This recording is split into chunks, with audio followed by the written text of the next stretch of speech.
Hello everybody, I am the OG Gamer, and welcome back to the Gamer's Den. So today we're going to talk about a very specific subject, and that subject is hacking. And it's kind of a sub-subject, if you will, to the Call of Duty video that we did on the last episode with Rogue Assassin, but today it's just me. But I wanted to just kind of do a brief, I wanted to do a video on this just because I felt like there's a lot to actually be discussed about this. So, in order to properly discuss this, we're going to break it down into several different points, if you will. So, the first one being, what is considered cheating in a game? The types of cheats that you may see commonly for these types of games. The most popular games that we see cheats in, why they do it, and the morality of it. So, first of all, let's just look at what is cheating in a video game. So, that's actually kind of a big shotgun term. Cheating is. So, a lot of the older gamers will remember the Konami code. Those of you who don't know what it is is a series of buttons that you have to press on your controller or gamer pad or whatever you want to call it. And in doing so, it'll unlock a specific thing. Now, these were usually very common in the older games, such as Mercenaries, Playground of Destruction.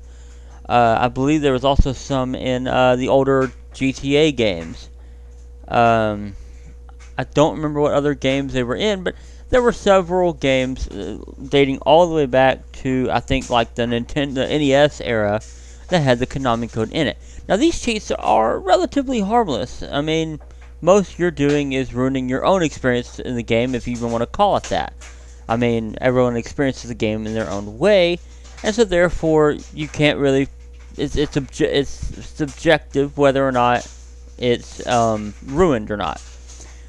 So, and games for a long time have had cheats in them, particularly single-player games. Ironically, it didn't start out like that. The way cheats in games even become a thing was it was just simply a backdoor for the developers, so that way they could go back and, like, say they realized there's an error or something on one of the later levels, and rather than having to play through the entire game to get to that one point, they had these codes that they would put in that would allow them to either like skip a level or get God mode or whatever, and so that way they could just make their way to that level without having to sit there and play the game for hours on end. Well, over time though, players who got these games that had the code in there, developers would leave the code, and these players would find the codes, write them down, and share them with their friends.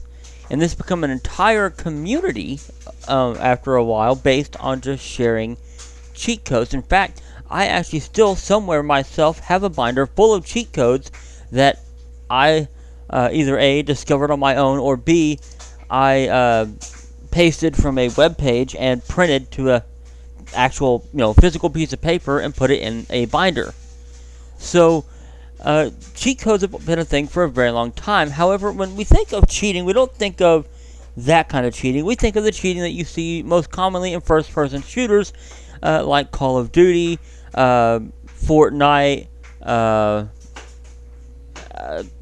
CSGO. There's a whole laundry list of first-person shooters that I could name off hacks for. And these are the type of hacks that are harmful. And they're harmful in multiple ways, but to begin with, the main harm is to other players. See, when you're using cheats in a single-player game, you might not feel bad about, killing an NPC or something like that, because the NPC ain't going to say anything about it. However, when it comes to multiplayer games, the avatar that you just blew away, that had somebody controlling it, maybe halfway across the world, but it was still another human being controlling that character. And so in a way, you're not cheating yourself, you're cheating other players out of a good quality game. So, This is why a lot of game companies, those that have developed these first-person shooters, do their best to come up with an anti-cheat that will sufficiently stop the cheaters. Now, you'll never 100% stop them, because just like the game developers come out with new anti-cheat software, the cheaters come out with new software to get around said anti-cheat software. So it is a never-ending struggle. And unfortunately, older games will not. The older games are not maintained as well as the newer ones. A great example of this would be, say, Black Ops 2. If you're to play Call of Duty Black Ops 2 online right now, I would imagine you'd probably run into quite a few hackers, because the anti-cheat system that they have in place is no longer being maintained or updated, and so therefore, once there's a workaround, there's nothing that is done about it. But they don't care, because the majority of their fan base is playing the latest game, which by today's standards I believe would be Warzone or Vanguard, or I also think Black Ops Cold War.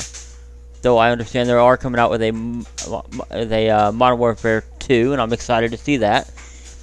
But still yet, so we discussed what hacking is. Now we got to know what are the hacks that you see. Probably the most common hacks you will see are aimbots, wall hacks, auto firing, which is honestly kind of stupid, but speed hacking, I've seen that before. There's a lot more there, but the three most common ones are aimbot, speed hack, and aimbot, speed hack, god mode, infinite ammo, stuff like that. And wall hacking, of course. So it's not actually as hard as you would think to spot somebody using these. I can't tell you how many times I've caught somebody online where I was playing a game of Modern Warfare and they were looking at me through a wall. It's a lot easier to catch them when you're playing a core match rather than a hardcore match. If there is a kill cam in the game, it is easier to catch them, because it will show you exactly what they did within the few moments before they killed you. A lot of times, if they're wall hacking, they'll look at you through a wall, or if they're aimbotting, you'll see them snap onto your head or onto your chest, depending on what they have it set to do. So that's how you would. That's what you would look for in a hacker. Now the question is, why do they do this? Well, there's multiple reasons for people to hack. I think the most common one is just simply revenge. And what I mean by that is a lot of people, including myself, will play a game, and especially a game that they feel like the developers aren't paying enough attention to, mind you, but they'll play a game and then get killed by a cheater or something like that. And they may not do it with the first kill or whatever, but after a few deaths to the same cheater, after trying and trying and trying to kill them and not being able to, they will eventually have enough of it. They'll crack under their own frustration, and they will go get their own hack client to level the playing field, so to speak. Now, this is not something I would condone. However, I have done it in the past. You really should let the developers do their jobs. However, I can understand with games where the developers haven't really been paying much attention to it. A great example of this was back when I first started playing Call of Duty Online. I started out on Call of Duty 4 Modern Warfare, and I ran into hackers every time. Like almost every match I get into, there was at least one hacker. And it got me mad enough to the point where I started using my own. Particularly, I started using my own against other hackers. I wouldn't turn it on until I knew there was another hacker, and I would have to sit there and watch kill cams and all that, and it was ironically, it was tedious, and yet I did it just because I was that spiteful. Another form of cheating, another type of cheater that you'll know is the troll. They do it just simply because they enjoy the idea of making everybody else mad. So they do it, and they'll sit there and laugh and laugh and laugh while they just slaughter everybody in the server and rack up a huge kill count. These guys are they're just plain jerks, okay? There's no real way around it. You know, these are the type of cheaters that really should just log off the game. They really should. Everybody hates them. There's really no moral gray area with these people. They're just straight bad. Okay. Then you have the type that do it just because they want to get everything in the game. The collectors, if you will. Now, they could be doing this for various reasons. Some are doing it just for the sake of getting everything at once and not having to go through the hours and hours of earning it all. However, with a lot of the recent games, you have to pay for some of the things. So, you get frustrated with, oh, I'd really like to get this skin, but I can't afford it. So instead, you hack the game so that you can get that skin. Now, in my personal opinion, these particular type of hackers, if they're just hacking to get, use Call of Duty again for a reference here. But say they're hacking just to get all the operator skins and all the guns and attachments. I'm not going to hold that against them. As long as they're playing fair, I see no harm in what they did. If anything, they've cheated themselves there, but they're not harming anybody else in this, aside from maybe, I guess, the game developers, because they're not paying them for the skins that should have been paid for. But I'm not going to get into the discussion of paying for things that really shouldn't have to be paid for, because that's a whole nother episode in of itself. Now, the final type, and this is the type that I think is probably going to be the most common. The final type is the ones who just simply do it because, they may have started out doing it with something really minute, It could have been that, they used to just use an aimbot, or they used to just use a wall hack. And at first it might not have been obvious. You may not be able to notice them right away. It takes a bit. But these are the ones that slowly but surely escalate. It goes from being, it was just a speed hack, to, it's just an aimbot. And they do it a little bit at a time, and before they know it, they're a full-fledged cheater. Now, the moral dilemma with cheating primarily is that there are those that are trying to do good. That, like I said, you're revenge cheaters. But there's also some that are doing it not necessarily out of revenge, just for the simple fact that they want to eradicate other hackers. Those, I kind of have a moral dilemma on how I see them. On the one hand, I understand where they're coming from, because I've seen all these hackers out there. I know how bad it gets. But at the same time, I also know that by doing that, you're stooping to their level. You're doing exactly what they want you to do. Now there are those that simply just hack the game so they can sell their hacked copy and make money off the backs of the developers. Now these people don't really affect gameplay, because they're not the ones actually using these hacked accounts. They're just simply making money off of it. Now, trying to get these people to, what's the word I'm looking for? I'm trying to get these people to apologize for that kind of behavior would be almost impossible, because again, they don't see anything wrong with it. They're just simply making money, not, wrecking other players' gaming experience. That's what I was thinking of. So then so then we have one other subject, and that is the morality of hacking. Now, for me, the morality of it is dependent on what you did and why. Like I said earlier, if you're just hacking in order to get all the guns in there, or all the attachments, or all the operator skins, I really see no harm in that. You're really not harming anybody but yourself. I mean, you could have worked hours or days or even months even trying to get all these skins, but you instead used a hack client. Now you got it all. And you have to ask yourself at that point, it wasn't really worth it, because now you really don't have much to do. I mean, what are you working towards? That's what makes Call of Duty, I think, so addictive, or really any first-person shooter, but Call of Duty especially, because of all these different things you can earn.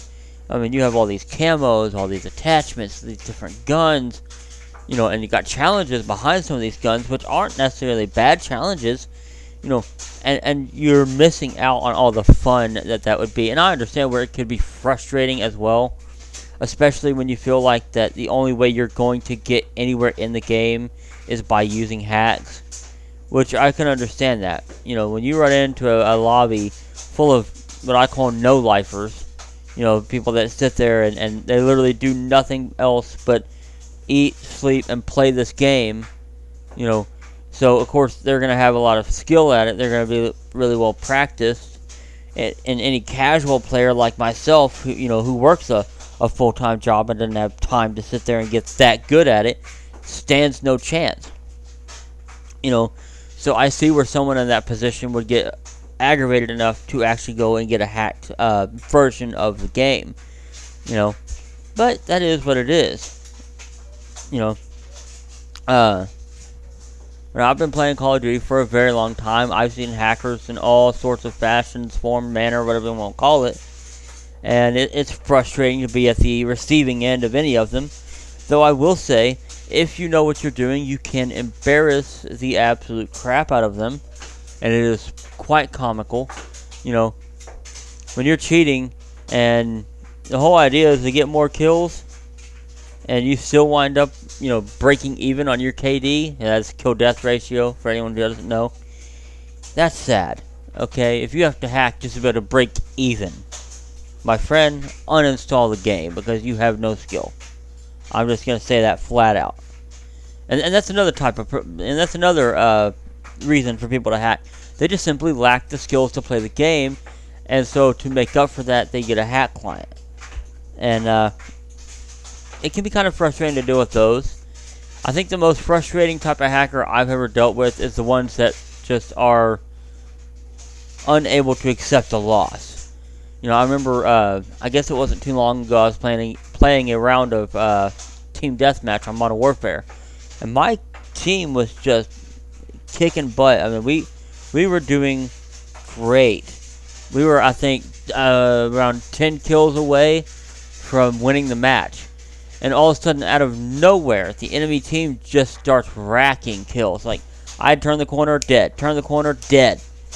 No matter which way I went, didn't matter which way, how I moved, nothing. I was not fast enough to kill them. And I knew, and I could tell by the kill cams they were cheating, and I couldn't help but feel kind of frustrated. Because I'm like, how narcissistic and selfish do you have to be to have to sit there and go, oh no, I'm losing, let me turn on my hacks? Like, are you that afraid of losing? Is your ego that fragile? I mean, it's ridiculous. It really is. And I feel like that if, I feel like that a lot of these anti-cheat softwares really need an upgrade.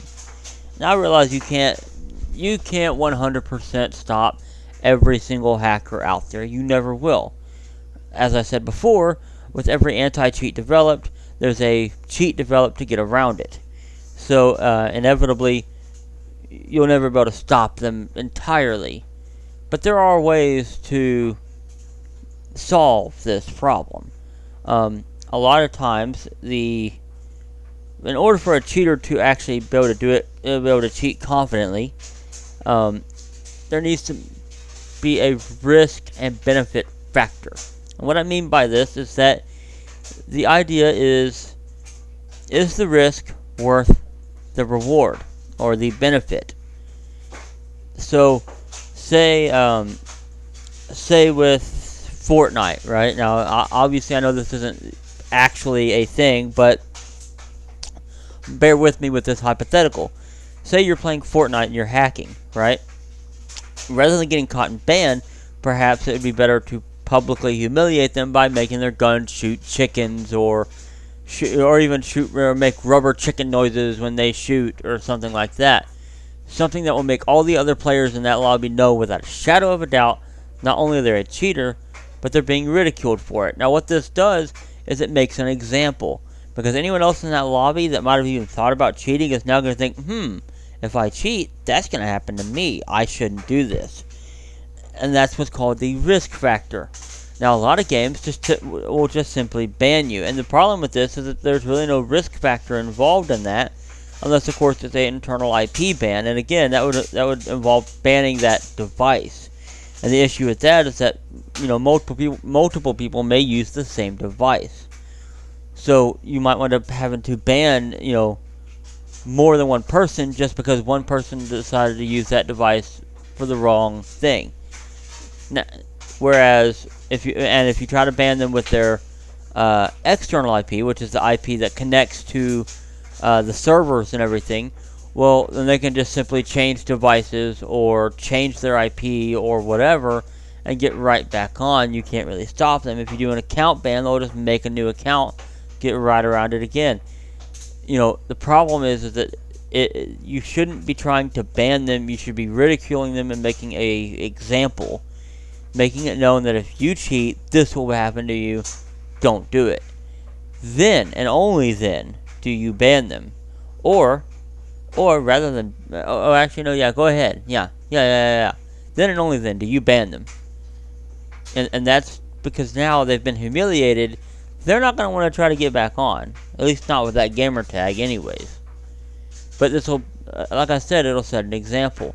Now, there have been games that have done something rather similar. A good example of that would be GTA 5. If GTA 5 catches you, if you're caught hacking, rather than being banned, you'll just simply get a dunce cap permanently glued to your head. In which case, you now run around with that on your head. I say it's permanently glued to your head just because you can't take it off. It's there. So it might as well be glued to your head. I believe there are similar, and there's similar repercussions for piracy, which is a whole nother video in itself. I won't get into that today.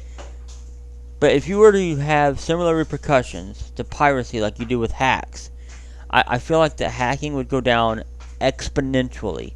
Now, I'm not going to say that it would go down completely, that it would just completely stop, but it would be so minuscule that perhaps it wouldn't be ruining so many people's game experiences, and you wouldn't have so many complaints that your department that is supposed to be dealing with this is overwhelmed and unable to actually do their job. But yeah, I mean, that's kind of my take on hacking and the hacking realm, if you will.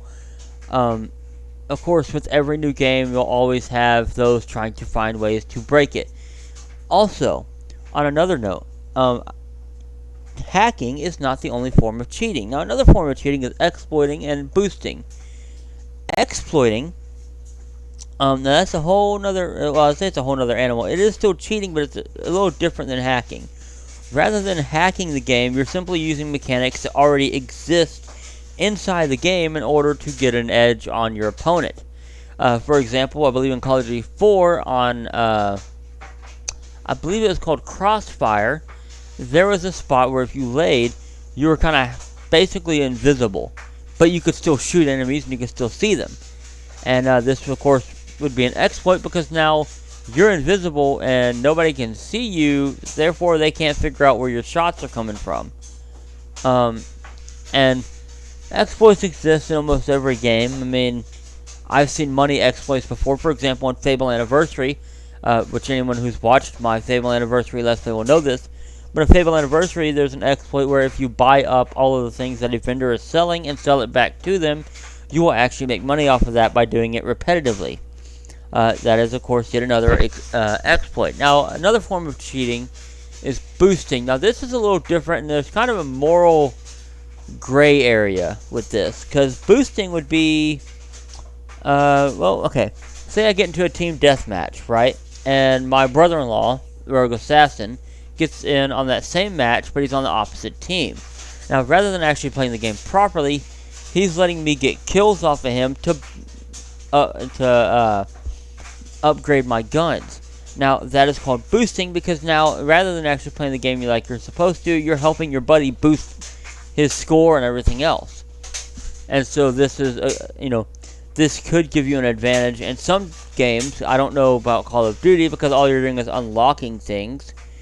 Although it can also cause a loss for the other team, I suppose. Because now you're sitting there boosting up the numbers for your team. Meanwhile, the other team's suffering badly because they can't keep up because of what you're doing. So I can see where that exploiting, where exploiting in a team deathmatch type game would be harmful, or even a battle royale game. However, battle royale, I mean, there's really no motivation to do so. There's nothing to gain from it. There's no classes. You just start out with a pistol and you try to find whatever you can, and last man standing wins. But again, boosting it's not probably one of the least harmful. It really is probably one of the least harmful um, forms of cheating out there. And exploiting, on the other hand, I've seen it go pretty bad sideways for various games. And exploiting in a single player game, that's not a big deal. You're just cheating yourself, like what I did in Fable. And sometimes it's necessary. Again, Fable being a great example, because I mean, I've never played Fable without doing that exploit. I don't know how long it would take me to go and get all the plate armor and all of that, and I don't feel like sitting there and doing all of that and recording it and having like 1,000 episodes of Fable, and like 100 of it being me just trying to earn money in the game, But anyways, I hope y'all enjoyed this video. I know it's a little bit short, but there really isn't a whole lot more for me to talk about in terms of cheating. I mean, we've covered the history of it. We've covered what exactly it is. We've covered why people do it and different forms of it. I mean, I really can't think of anything else left to cover. So I hope y'all enjoyed it. Make sure to leave a like. Also, don't forget to hit that subscribe button, and make sure to hit that bell icon down below. That'll notify you when I upload a new video. Also, don't forget to go check out my Fable Anniversary Let's Play and my Portal and Portal 2 Let's Plays. And I will see you all in the next video. Bye-bye!